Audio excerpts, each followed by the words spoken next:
to this session on involuntary status change and administrative fair process.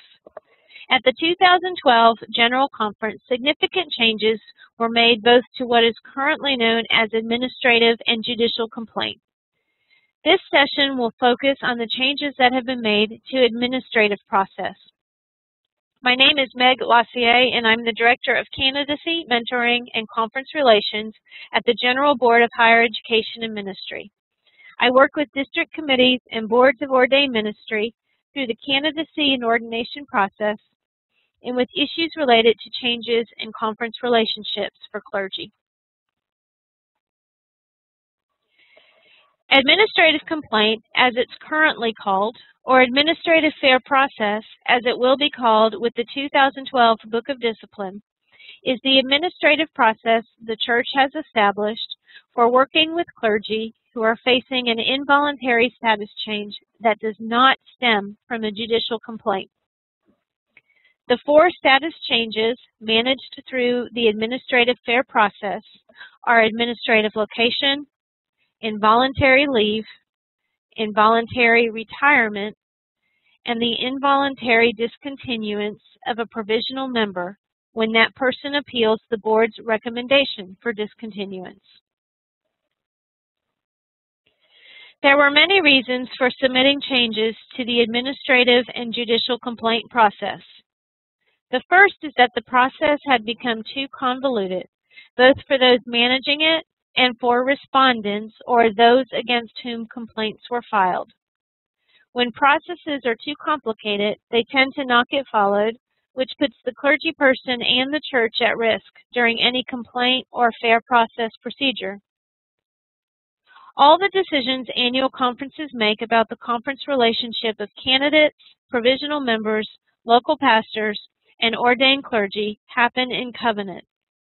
These revisions reflect an effort to bring the implementation of and decisions about the administrative and judicial processes back to within the covenant of clergy members in the annual conference.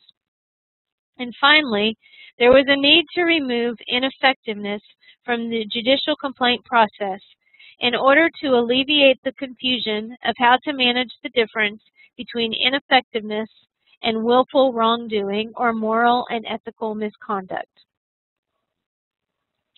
So here's where information about these relationships is in the Book of Discipline. The first column shows the 2008 discipline paragraphs, and on the right you can see the paragraph number changes for the 2012 discipline. In the 2012 discipline, administrative location has been given its own paragraph. It will be just after honorable location. Much of the new language for administrative location will mirror that of honorable location. The biggest difference, however, between the two is that those on administrative location are not allowed to serve in any ad interim or temporary appointment. When we look at the process paragraphs, the fair process procedures, the beginning of judicial complaint, and the disposition of recommendations of involuntary status change are in paragraphs 363 through 365 of the 2012 discipline. Part of what's reflected in the legislation is a better way to organize this area so that the process could be more easily understood by reading through the discipline, and hopefully some of the reorganization will help with that. In addition to the changes related to the implementation of fair process, I wanted to also share an overview of some other changes brought by this legislation. First of all, the complaint process is now clearly separated from administrative fair process. A complaint is now defined as a written and signed statement claiming misconduct, as defined in paragraph 2702.1. This means that a bishop no longer decides if a complaint is administrative or judicial. This was part of the process that was causing confusion in determining the correct way to process a complaint. By making the complaint process be solely focused on judicial complaint, as defined in paragraph 2702, and involuntary status change be focused on administrative process, The General Conference hoped to clarify which process is used in different circumstances. So ineffectiveness will no longer be managed as a judicial complaint. Ineffectiveness will now be handled through a recommendation for administrative location, which is managed by the Board of Ordained Ministry through a fair process hearing. For the board, one of the new requirements is the mandate that all boards have a conference relations committee. The committee must have at least 3 people with gender and racial diversity and is responsible for hearing all recommendations for an involuntary status change other than judicial complaint. Additionally, the Conference Relations Committee will handle requests for voluntary status change, such as voluntary leave or retirement. The Conference Relations Committee can also manage other issues assigned to them by the board. The committee is defined in paragraphs 363 and 635 in the 2012 discipline. As a district superintendent, there are issues that you will need to be aware of as well. District superintendents are prohibited from serving on the Conference Relations Committee. DSs are not to be present during deliberations among the Conference Relations Committee nor the Board of Ordained Ministry regarding an involuntary status change. This includes even the district superintendent who serves on the board as the cabinet representative, and also includes any deliberations the board may have for the involuntary discontinuance of a provisional member. However, the district superintendent may present the recommendation for the change and the reasons for the recommendation to the Conference Relations Committee. These mandates were made clear in Judicial Council Decisions 917 and 950 and are there to maintain separation between the board's responsibility to credential and the bishop and cabinet's responsibility to appoint. If you get into a fair process hearing, GBHEM has a checklist for fair process of administrative complaints. And I want to show you now where that is located on our website. If you navigate to gbhem.org/BOM and look in the right-hand margin, go down to about where you see that second PDF, and right now it's called a checklist for fair process of administrative complaints. That is the current fair process checklist and is posted here. This process will stay in effect until December 31st. The General Board of Higher Education and Ministry and the General Council on Finance and Administration are working together to develop a new checklist that will go into effect on January 1st, 2013. And it will be replaced. We'll put it right here in the same spot. So now we'll go back to the slides.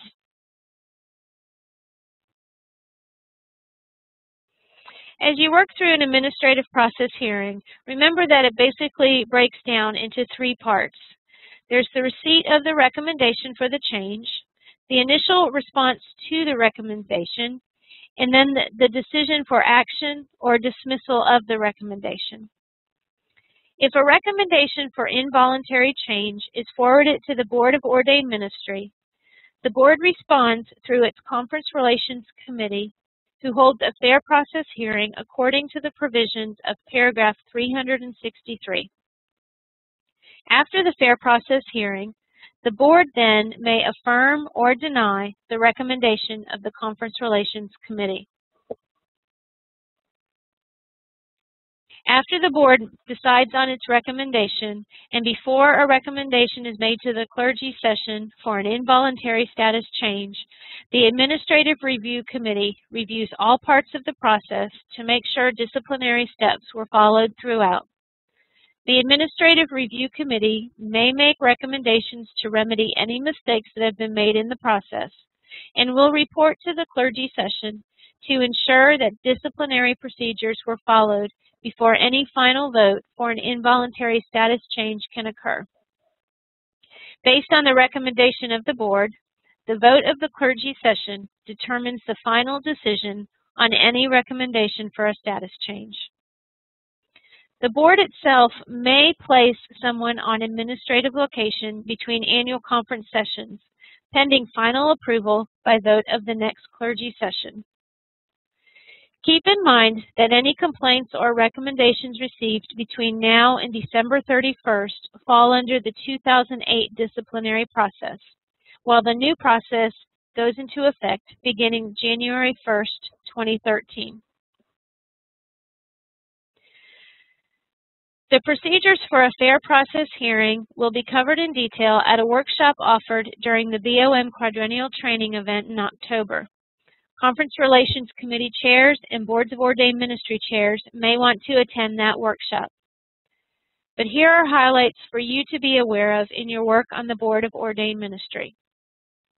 The procedure for a fair process hearing has not changed. However, the 2012 discipline clarifies that administrative fair process must be followed for all recommendations for an involuntary status change.